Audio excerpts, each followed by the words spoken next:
port de Boulogne-sur-Mer est avant tout le premier port de pêche de la communauté économique européenne et la pêche demeure la base de l'activité locale. Chaque année, 140 000 tonnes de poissons frais y sont débarquées, le quart de la production nationale, et 60 000 tonnes de poissons d'importation y transitent.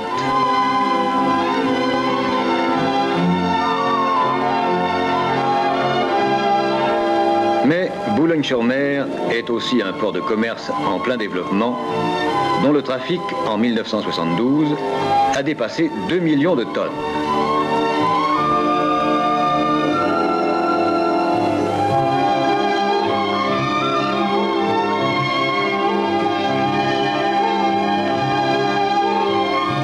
C'est enfin le deuxième port français de voyageurs, où plus d'1 200 000 passagers ont été accueillis en 1972.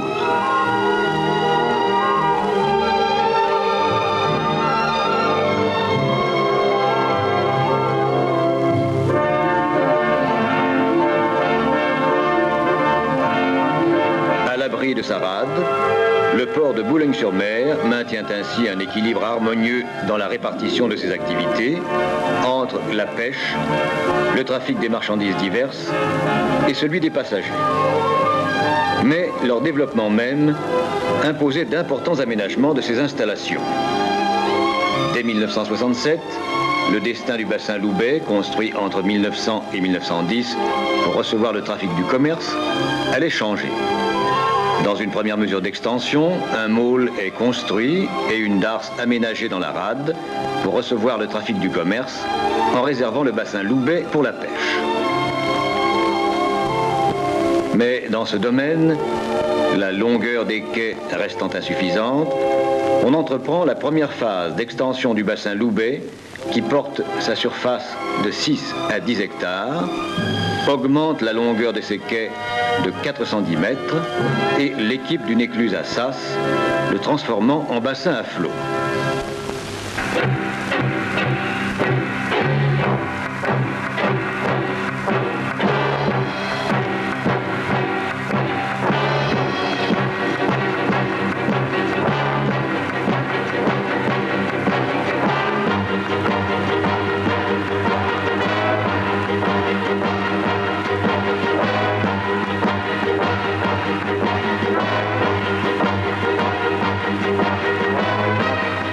Les travaux d'extension du bassin Loubet ont été faits à sec. 26 puits, espacés d'une quarantaine de mètres, forés jusqu'à la cote -10, ont permis le rabattement de la nappe autour de la fouille qu'un merlon, à l'est, isole du bassin de marée. 19 caissons en béton armé sont alors coulés en place, suivant l'avancement des terrassements. 3 autres sont préfabriqués pour venir ultérieurement faire la jonction avec l'ancien quai qui se trouvera ainsi allongé de 410 mètres. Les remblais, à l'intérieur et derrière les caissons, s'effectuent à mesure de l'avancement du chantier. Un slipway long de 150 mètres, dont la capacité de 1200 tonnes permet l'assèchement des plus gros chalutiers, est construit à sec par la Chambre de commerce et d'industrie. Le programme y prévoyait enfin la construction préfabriquée de l'écluse en béton précontraint, dont la longueur totale est de 165,50 mètres et la largeur entre bajoyers de 25 mètres. Un système de conduite ceinturant la fouille recueille les eaux du rabattement, contrôlées en permanence par des piézomètres, et les rejette en mer ou dans les réseaux d'assainissement.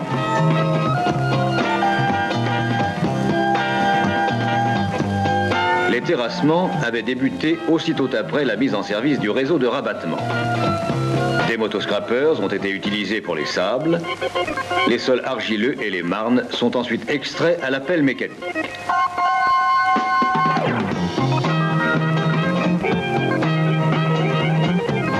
Le parc de matériel comprend 4 pelles travaillant en butte ou en rétro et une quinzaine de camions. Les dernières couches de marne et l'horizon calcaire, particulièrement résistants, sont des agrégés à l'explosif.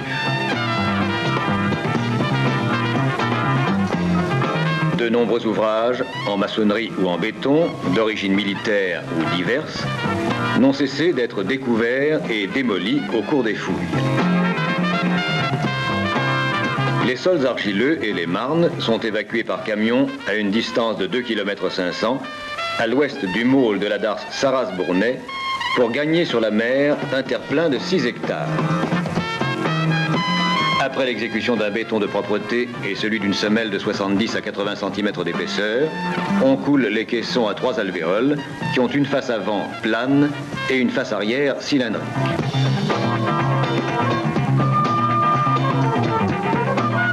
L'opération se fait au moyen de coffrages glissants dont la vitesse de montée est de 16 cm par heure.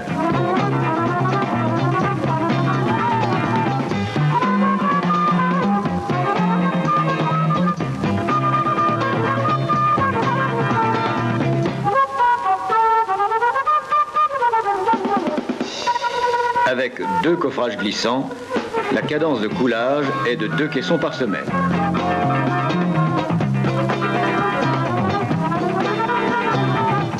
Ces coffrages sont montés dans l'ordre 1, 3, 2, 5, 4, 7. Cette disposition permet de construire un fût isolé, puis un fût encadré par 2 caissons terminés qui servent de guidage au coffrage.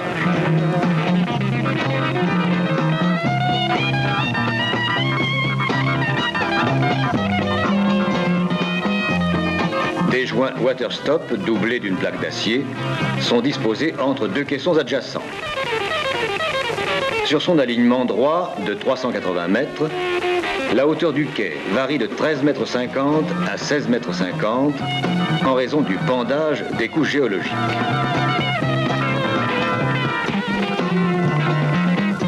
Un dépôt de sable avait été constitué au cours des terrassements de la fouille pour être réutilisé en remblai derrière l'allongement du quai et pour le remplissage des caissons.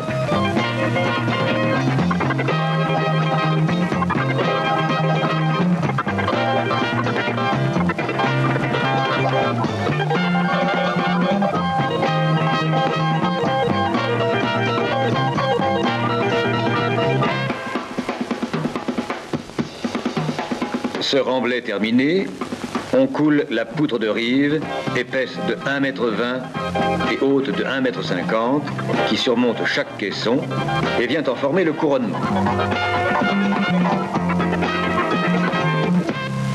Une plateforme en grave ciment dont on a recherché la porosité maximale, une feuille de polyane pour la recouvrir.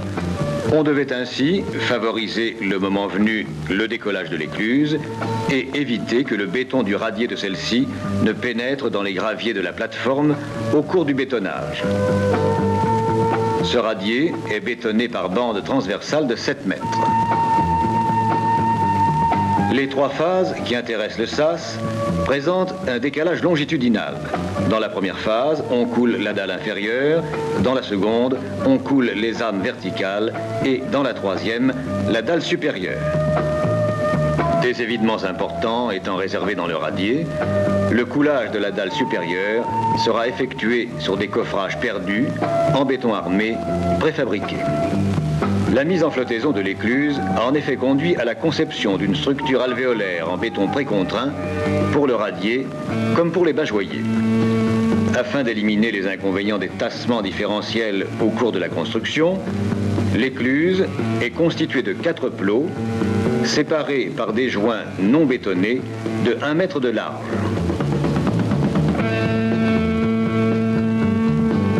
Les 4 plots seront clavés par la précontrainte longitudinale.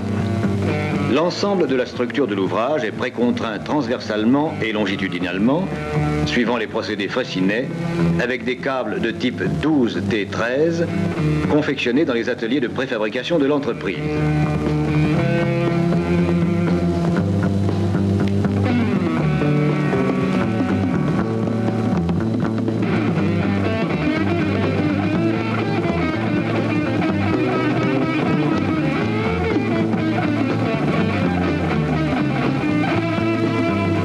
quatrième phase de la construction consiste à bétonner les blocs d'about sous les bajoyers où sont ménagés des évidements qui permettront le forage des pieux fixant l'ouvrage. Ces évidements sont provisoirement obturés par des coupoles en béton préfabriquées qui permettront d'éviter le remplissage des bajoyers lors de la flottaison. Les bajoyers sont montés par tranches de 6 cellules avec des coffrages glissants.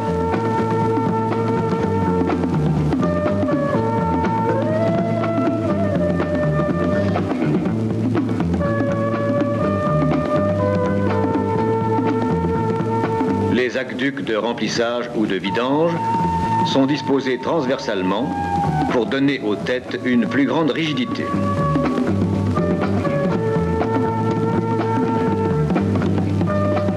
La cadence de bétonnage pouvait atteindre 2 plots de 21 mètres de longueur par semaine. Le béton est fabriqué par une centrale de 30 mètres cubes heure installée sur le chantier et transporté soit par des dumpers, soit par des camions équipés de bennes de 4 mètres cubes, jusqu'à des grues à tours avec flèches de 40 mètres.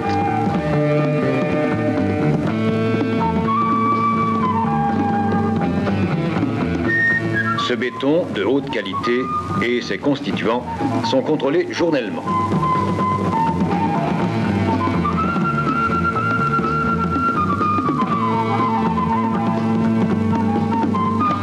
Pour sa mise en flottaison et son transport, l'écluse est obturée à ses extrémités par les bâtardeaux d'assèchement du sas, constitués d'éléments métalliques superposés de 26 mètres de longueur, de hauteur variant de 2,40 mètres à 3 mètres et d'un poids unitaire d'environ 30 tonnes.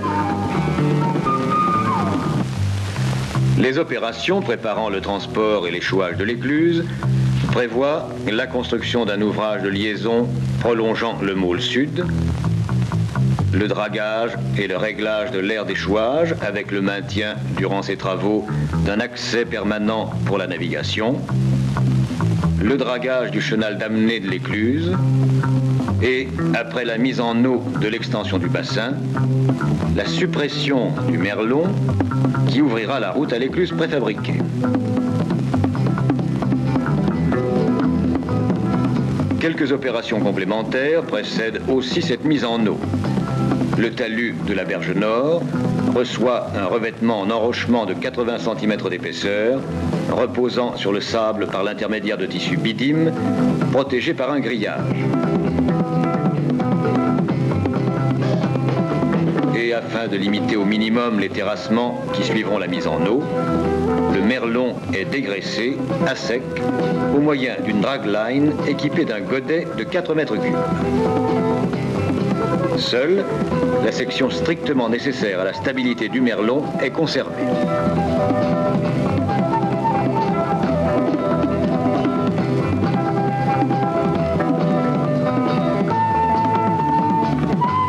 Cinq pompes de 1000 m3/h chacune entrent en action pour l'inondation de la fouille.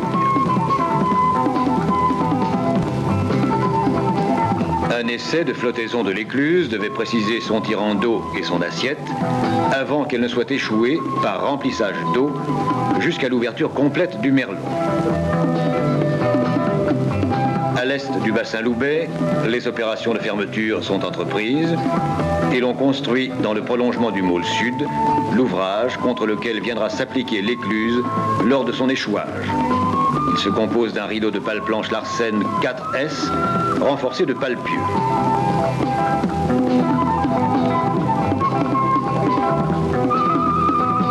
Au cours de la même période, on drague jusqu'à la cote -4,50 le chenal d'amener de l'écluse.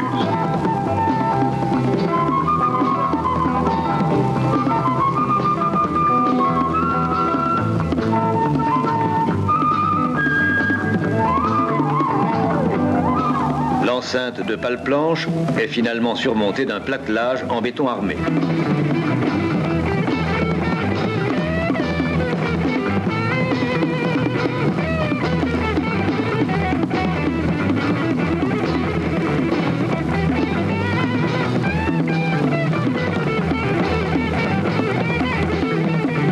C'est la drague à cuillère, Calanag, équipée d'un godet de 8 mètres cubes, qui est chargée d'enlever le merlon avec toutes les précautions nécessaires pour assurer l'égalisation des plans d'eau et éviter l'entraînement du sol. Enfin, une lame métallique horizontale longue de 12 mètres, soudée en son milieu à un tube vertical coulissant dans des brides fixées sur un ponton, vient régler avec une extrême précision le remblai en laitier de haut fourneau 40-70 de la plateforme d'échouage.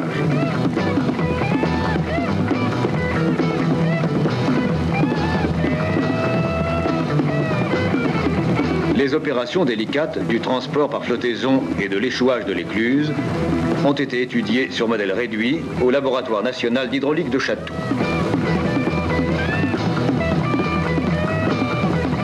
Cette étude a, entre autres, pour but de définir le nombre de remorqueurs nécessaires, les efforts dans les amarres et la tenue des matériaux de la plateforme lors de l'échouage.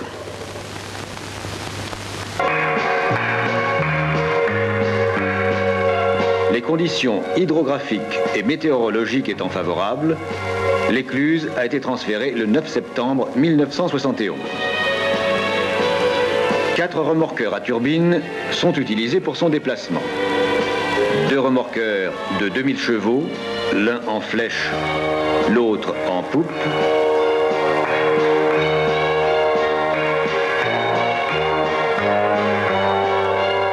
Et 2 remorqueurs de 1500 chevaux disposés latéralement le long des bageoyers.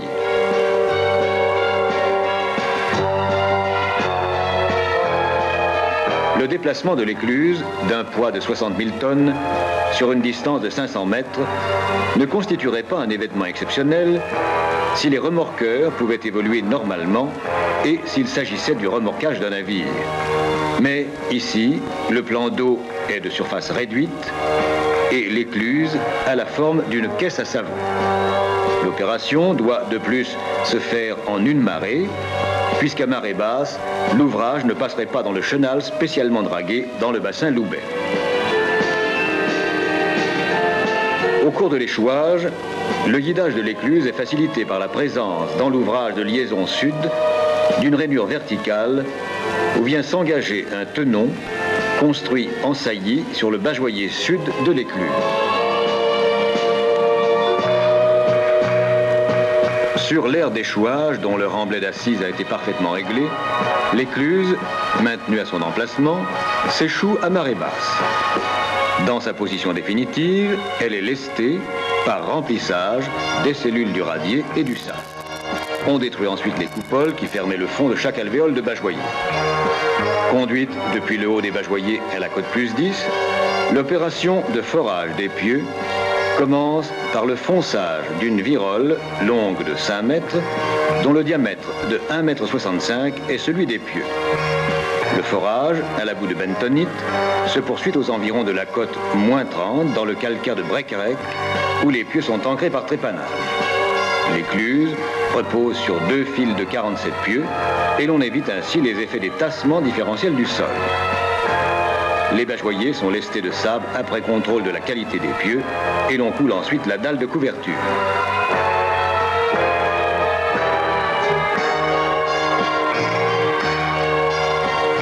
Un essai de clavage de ces pieux dans le radier de l'écluse, fait au laboratoire de l'entreprise sur modèle réduit au quart, a montré la parfaite tenue du système sous les charges.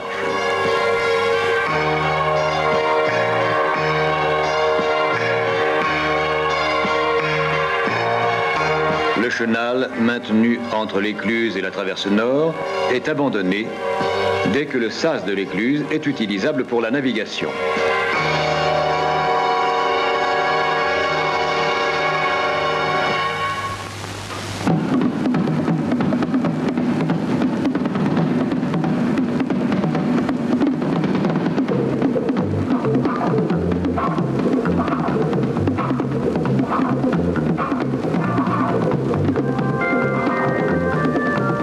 L'écluse est équipée sur chaque tête de 2 vantaux.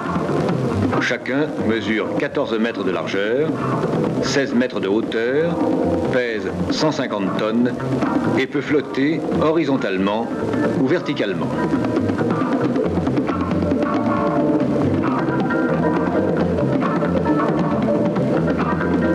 Le chenal provisoire est définitivement fermé par le prolongement de la traverse nord, réalisé entre deux rideaux de pales planches par un remblai en laitier concassé. Un rideau, jouant le rôle de voile d'étanchéité, est battu tout autour de la tête amont pour éviter que le bassin à flot ne se vide sous le radier.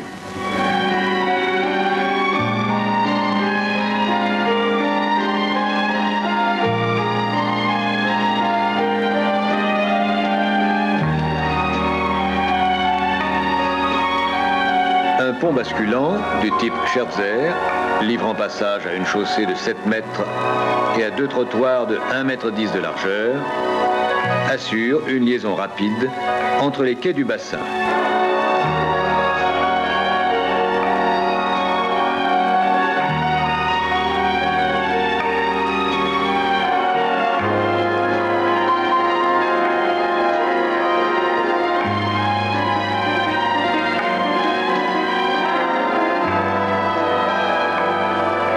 Les portes, les vannes d'aqueduc de l'écluse et le pont sont entraînés par des vérins hydrauliques. Le temps de manœuvre d'une porte ou du pont est de 2 minutes 30 secondes et la durée moyenne de sassement est de 20 minutes. Depuis le poste sur Plombant-l'Écluse, un seul opérateur commande l'ensemble des manœuvres à partir d'un pupitre. L'ouvrage permet le passage simultané de 4 chalutiers ou de 2 chalutiers et leur remorqueur. Cette réalisation importante, qui modifie profondément la configuration du port de Boulogne-sur-Mer, n'est toutefois qu'une nouvelle étape dans son développement.